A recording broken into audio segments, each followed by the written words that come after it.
it unwinds.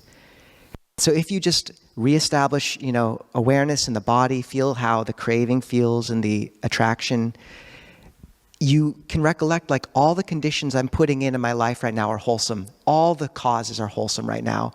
This is all old karma. It's the old echoes. And it's enough often just not to act from them. And if you do find, just noticing the mind will go back and forth. And the Buddha said that one drawn out of Mara's stream the heart begins to flap around like a fish drawn out of water. It takes a while for the fish to die, but it's not the best end for that simile. But just to expect that kind of flapping. And I forgot what I was saying. Anyways, just to expect that, and that you have to replace. You're cutting off a lot of the roots you've had to pleasure, and that's really hard. And there has to be patient endurance to wait while a more refined pleasure can take its space. And then there's also got to be a real skill in developing that pleasure that replaces the desire to get things and to buy, or to, lose yourself in this or that. And so pleasure in the Buddhist path can come from metta, from samadhi, and from mudita, which is rejoicing, joy. And there's a lot of roots to mudita.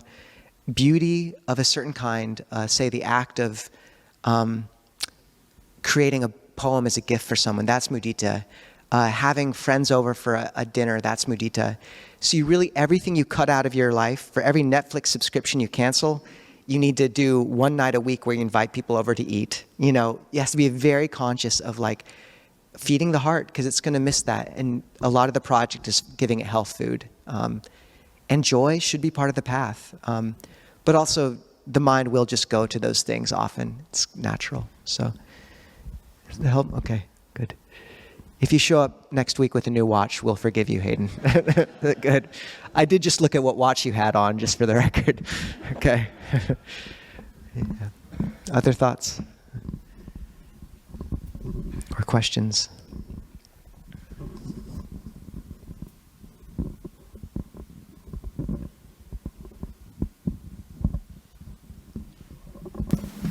Alex, you can be next. I think we have one in the back. Hi. I'd like to ask if you could just build off of what you're talking about with the using joy to replace these things, so that you're not just policing yourself and kind of beating yourself over the head when you buy that watch. Yeah, the Buddha said that the Dharmic path is Adi Kalyanang, Majja Kalyanang, Parayana Kalyanang, beautiful in the beginning, beautiful in the middle, beautiful in the end.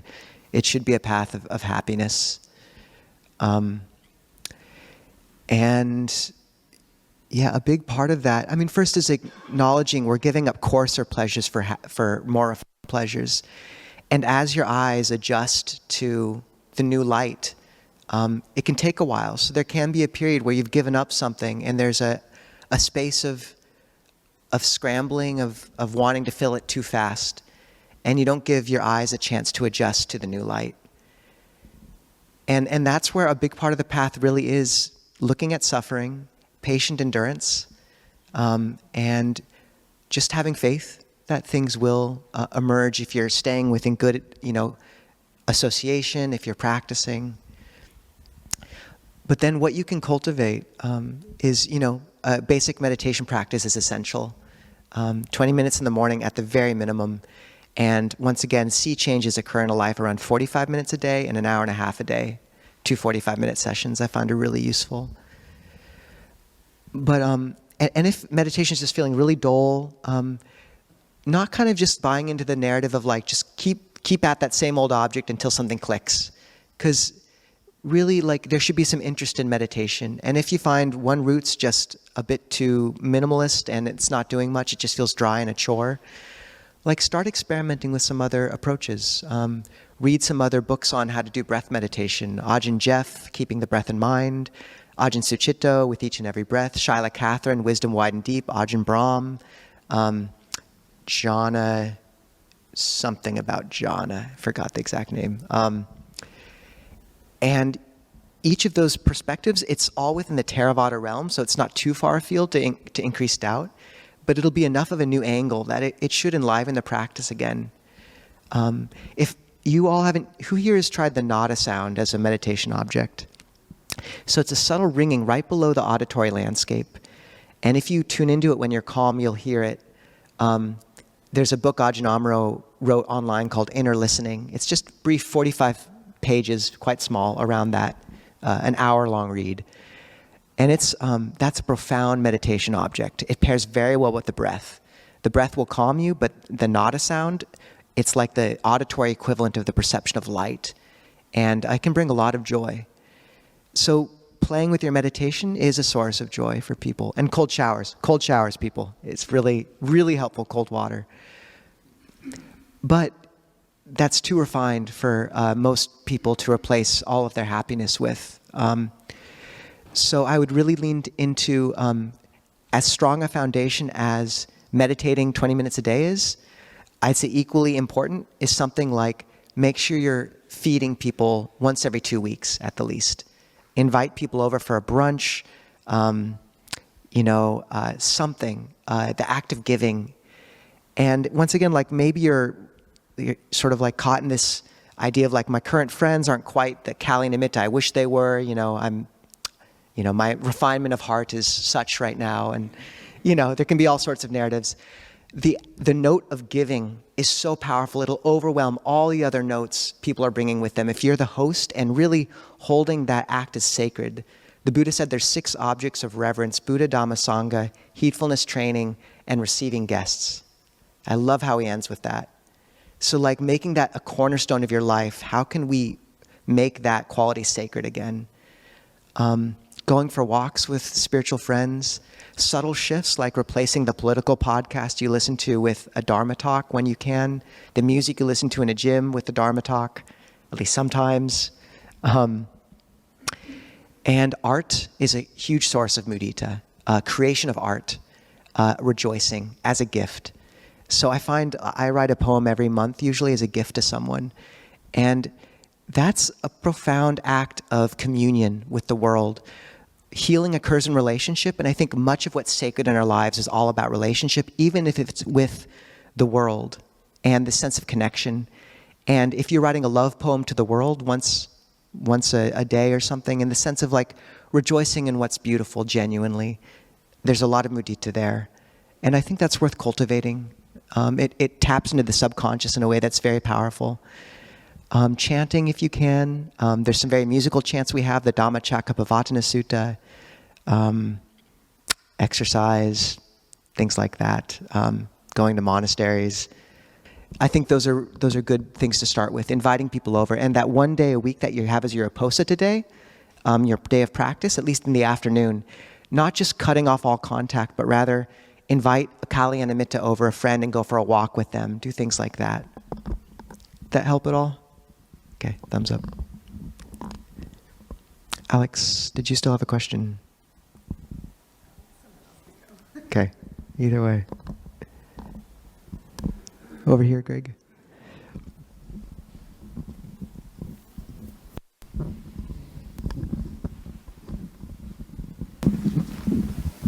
Thank you.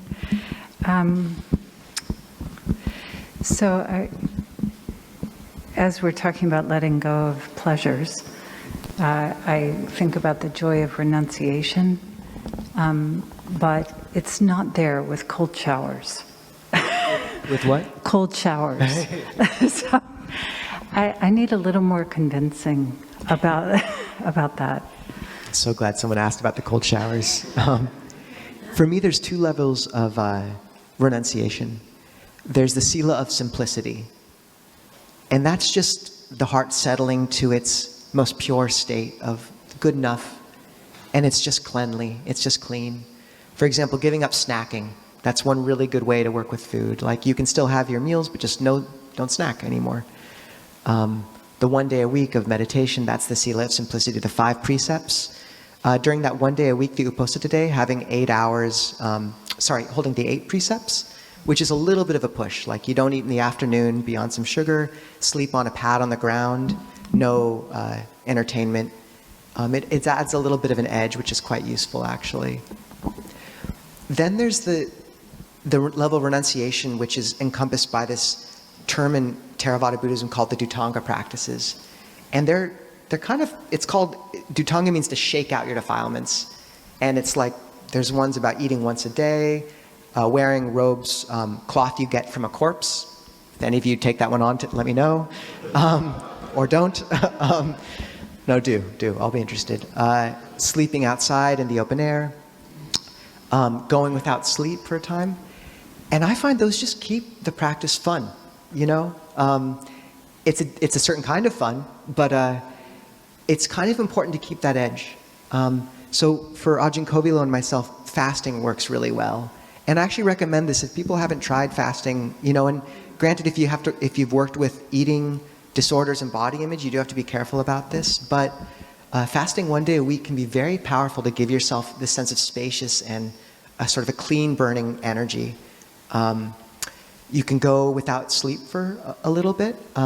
There's a community member in Portland we talk to who every week he'll lead a little retreat with anyone who wants to come from 12 noon to midnight and just sort of hold that space for that long. With cold showers, you can start with warm water and then switch it to cold. And if you can stick with pretty cold water for about 60 seconds or 2 minutes, 60 seconds you can start with. Okay. And just do a chant while you're in there, or some way of distracting yourself if you want. And then meditate and see how the difference feels. And I just find cold water, I mean, the research is behind it at this point, but I find it cleans out the breath, the bodily energy in a way that changes a meditation day and night. If you have a long period of cold water, I do find often I'll lie down for a micro nap for like 2 minutes, and somehow that 2 minutes will let me kind of, the mind bounce into bhavanga and then bounce back up and be ready to sit. So I don't know, give it a try if you want. But if your meditation feels stuffy or something, cold water is great. So, okay. You can end on hot water too, for the record. Okay. Mary, please. Thank you, Ajahn. My question is also about renunciation, but it's the question I didn't get to ask Ajahn Sukhart's interview, which was fascinating. Thank you for that. So on renunciation, I was interested at his last part talking about how after stream entry, and this will be, I'm interested in contemplation. I'm not interested in the answer because I'm not expecting any of us to have this answer. But when he was talking about after stream entry, renounce what you said, what's left after that? And he said, it's just renouncing objects, you know, which I thought was great. And he ended up with the last one being renouncing mental states. And so this contemplation going in terms of mental states are probably the most personal thing we feel. I mean, and that the last thing I have thought I have learned is that the last thing to go is this sense of self, this I. So I'm not quite wondering what you had thought of that, this giving up of mental states because they're just nature, and being able to give that over as well. Just a little arrow shoot here. Any sense of directions or anything there? Thank you. Not an easy one. No, thank you, Mary. Who here saw that interview on stream entry? It was very beautiful. We had it with one of the monks I have the most faith in on our channel last Wednesday.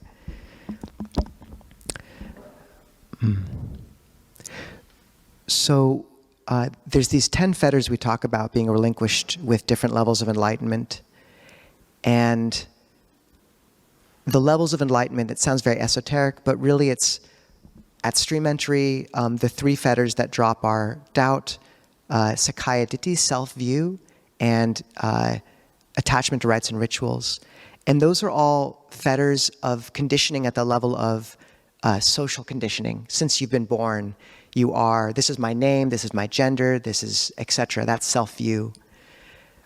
Whereas the subsequent levels move into shedding your biological conditioning at anagami, which is desire and aversion. So just how every biological system draws towards food and runs from predators, even cells. And you relinquish that. And then the final 5 fetters are relinquishment of conditioning of the mind. So things like ignorance, restlessness, and conceit. These very subtle flutterings. And Sakaya Ditti, the idea is you've glimpsed the deathless. If you believe in, this is a Buddhist axiom, is that there is some strata of reality, of nibbana, which is beyond conditions. And in a moment, one can glimpse it. And then you can never totally believe again, I am just this name, this body, this personality. The identity has been ripped apart in a sense, and it can never be totally believed in again. But Sakaya Ditti, it's the explicit belief, I am this. But there's still a lingering sense of conceit of the self, according to the discourses.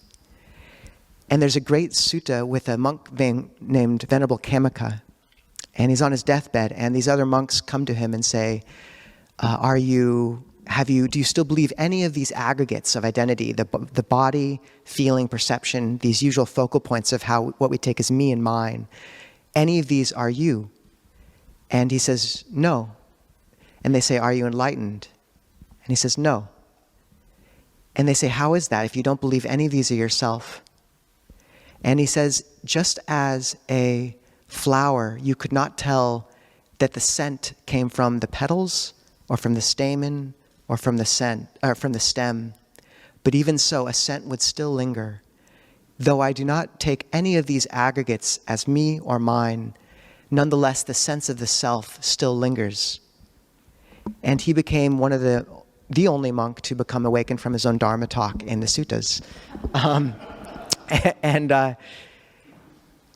So for me, the idea of what we do to create a self in Buddhism, it's called ahankara mamankara. It's a process, me-making and my-making.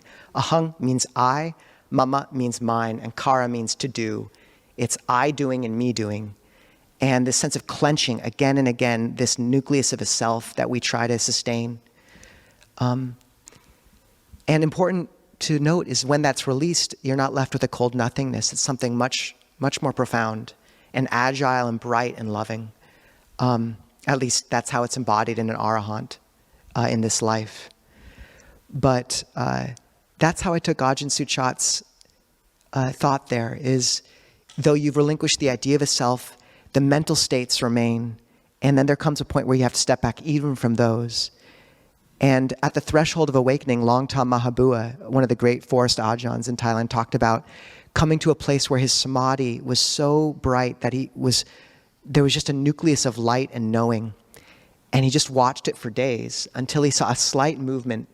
And in that moment, his mind, which had been strengthened through concentration, knew that it was impermanent, and it fell apart. And he said what replaced it was so much better and so much different, and that was the core of ignorance. So that's nice to look towards. How it's perhaps most practical is in meditation, you can get very fixated on technique, moving through the body with different ways of working with the breath, creating a sort of metta word that works for you, or maybe an image. I think it's really important. I do this regularly in my meditation, for me, I'll move through the body, and then one stop on that progression is what I call the dismantling. And that's where I note whatever is maintaining the whole structure. So I'll say doing, intention, and short circuit the whole system. And in that, short circuiting is the wrong word, but all that kind of residual framework, which is all being constructed for at least a moment, it's allowed to fall away, and then I'm just with the breath, flowing naturally.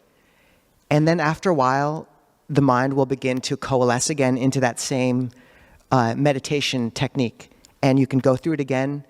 But having one moment or landmark in your meditation where you allow things to fall away and that structure to release, and to just be with bare experience and to trust the mind in that moment. You still want an anchor, like the breath, but a lot of that residual framework that you're always holding up, when the mind becomes bright, it will often expand beyond that framework. And if you're always residually, subconsciously holding that framework and never dismantling it, there can be a real sense of claustrophobia and almost buzzing, and you won't go as deep as you can.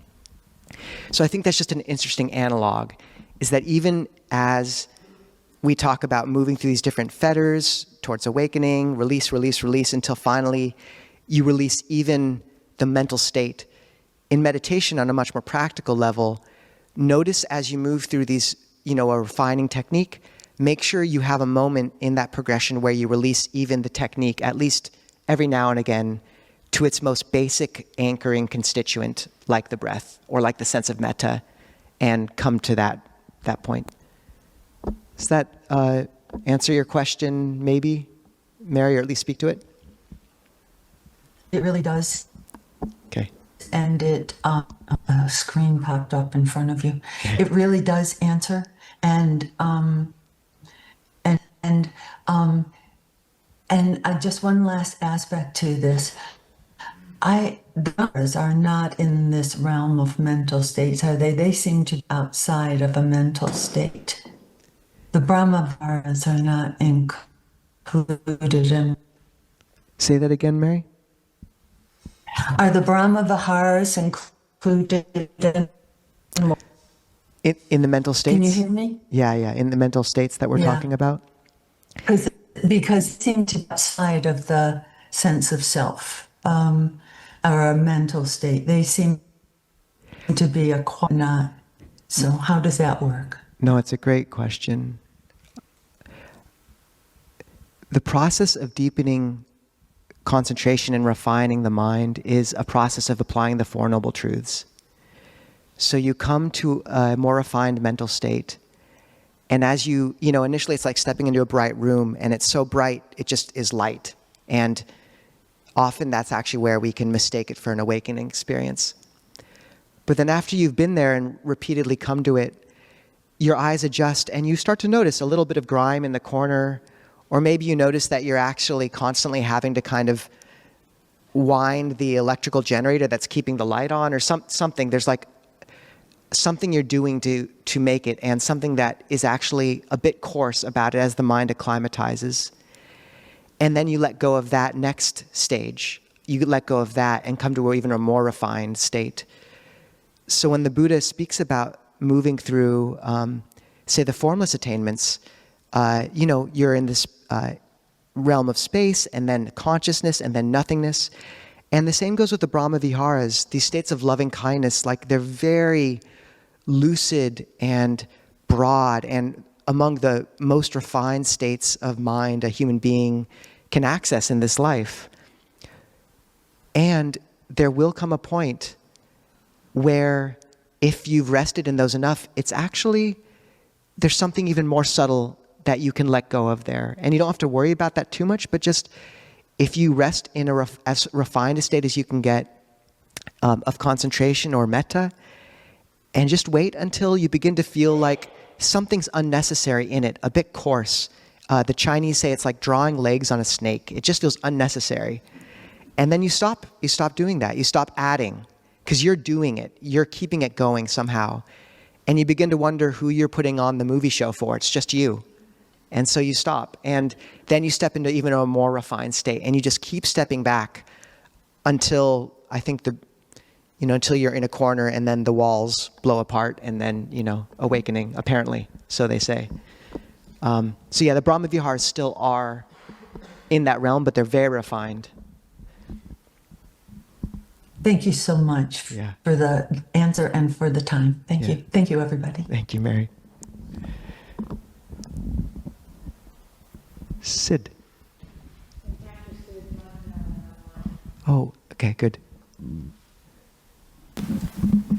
Thank you, Ajahn, for all the talk and question answering. So these days we are bombarded with a lot of information, a lot of books, tutorials, Facebook Reels, and everything. What did you say, according to you, might be like top 3 most important wisdom bits that if someone can cultivate in them instead of like in the world of like overwhelming information? What would you say the 3 most important wisdom bits that I can keep in mind and still can be sane? Nisabho's wisdom bits. Thank you.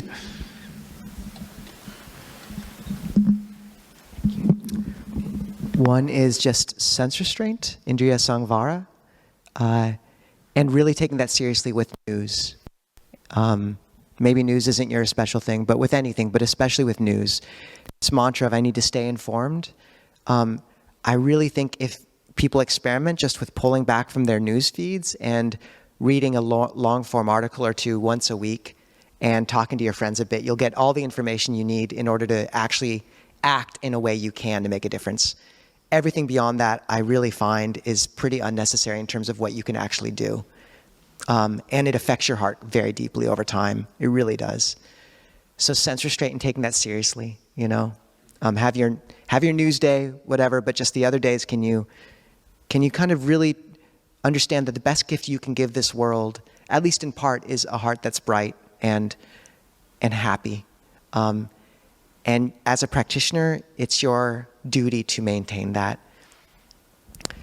And that doesn't have to be at odds with actually making a difference at the right times. You can still go to a vigil if you need to, you don't need to look at the news 2 times a day. The second is, I think I hear this conceit a lot, the world's falling apart. It's so bad right now. Statistically, we're in perhaps one of the best moments we've ever been in terms of samsara.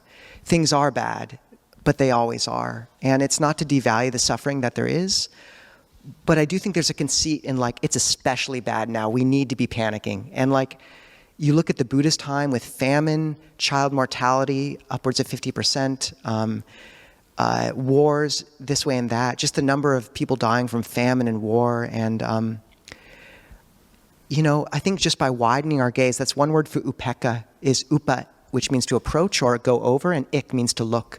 So upekkha, equanimity, equipoise, also could mean looking over. Ayananda Bodhi translated it as a bird's eye view. And Joseph Goldstein says, we should look at the mad affairs of the earth through the lens of Venus. And Venus is the goddess of love, which is very sweet, actually. But just, I think it's just a more true perspective. Like, you know, if we'd been living 50 years ago, we would be worried about nuclear bombs falling from the sky any moment. So there are things to be addressed. There is suffering to be addressed. But I think that conceit of like, it's worse now than it's ever been, it's just false, and it's not helpful. And the third is, replace your news feeds with, replace as much of your media with Dharma as you can. So like, you know, maybe you do need to listen to something while you exercise, but really do have it be a Dharma talk, or that's just easy enough to do. Change your YouTube subscriptions from whatever to you know, Dharma talks. It's good, just wholesome. And don't get TikTok.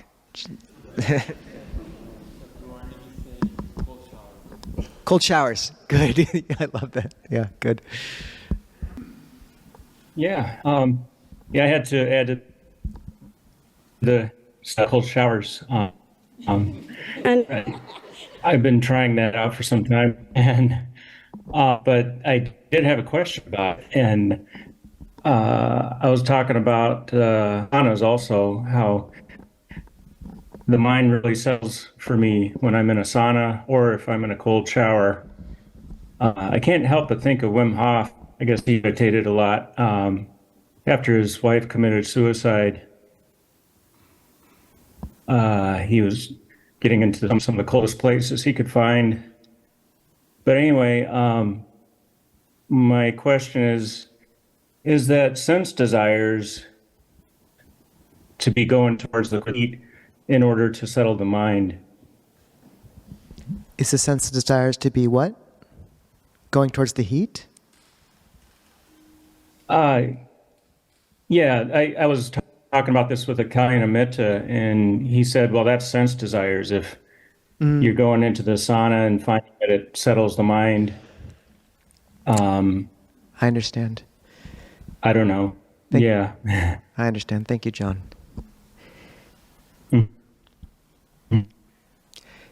Yeah, I think it just gets to an important point where there's certain aspects of the Buddha says that the beautiful things of the world remain as they are. A person's resolve on sensual pleasures is their sensuality. The beautiful things of the world remain as they are, and the wise remain untouched. And what that means is our sensual desire, kamachanda, is our obsessing over sensuality. And to cut it off, it does require wisdom, it requires replacing it with other wholesome joys, and it requires restraint. But an important refinement of that view is there are things associated with the senses, because almost everything, many things are, which can actually also serve as a route to mudita, sympathetic joy. And many of you will know the translation of mudita as sympathetic joy. I've spoken about this before, but actually in the suttas, the translation is the cure for discontent. So it can be gratitude, rejoicing, that kind of joy. And often the essential experience can actually be a route to a samadhi factor or an enlightenment factor or mudita of some kind. So with one of the enlightenment factors is passaddhi, which is tranquility of body and mind. And that leads to pleasure, which can lead to samadhi. But that settling of the body is key. And so with cold showers or with a sauna, granted, maybe a sauna feels good, but if afterwards your body feels very settled and you're able to enter calm, then actually it's a valid route to passaddhi. You're cultivating an enlightenment factor. Similarly, with, say, an interaction with a friend or a beautiful piece of nature, when the Buddha talks about sense restraint, he says one does not grasp onto any signs and features of that experience. And that's how the mind will coalesce onto, say, someone of the opposite gender or of the same gender, whatever you're attracted to, coalescing onto, okay, man, woman, and then its features, its secondary characteristics, the hair, the shape. So you can see the mind kind of grabbing. Whereas sometimes in interaction with a beautiful landscape or another person, what you're actually getting in touch with is a more refined field of the experience, which is actually more mudita. Like just the beauty of being with a human being in the fullness and complexity and empathetic resonance that they are. That's mudita. And it involves looking at someone, it involves speaking to them, but the mind doesn't drill in and grab onto features. It's rather touching a much more pure strata that underlies the whole experience. It's the sublimated experience of mudita. And it's important to note that because if we group everything that involves those sensual experiences under sensual desire and bad, we cut ourselves off from so many routes, which are actually legitimate routes to joy. There's a whole corpus of poetry in the canon, the Therigatha and the Therigatha, it's the first large body of nature poetry in existence. And it's even the strictest monks like Mahakassapa rejoicing and writing about the beauty of nature. And if an arahant can do it, So just to note, this word mudita is very important. It means mood, means soft, and it's that sense of uplift and joy in the heart. It's a different flavor than clinging, feeding, chewing over something. And as to sauna, it's a route to passaddhi, so it's okay. Okay. Welcome, John. Okay. Thank you all. We should wrap up now. to begin with, a few of those announcements we were going to mention. One is we're having a cleanup of the upstairs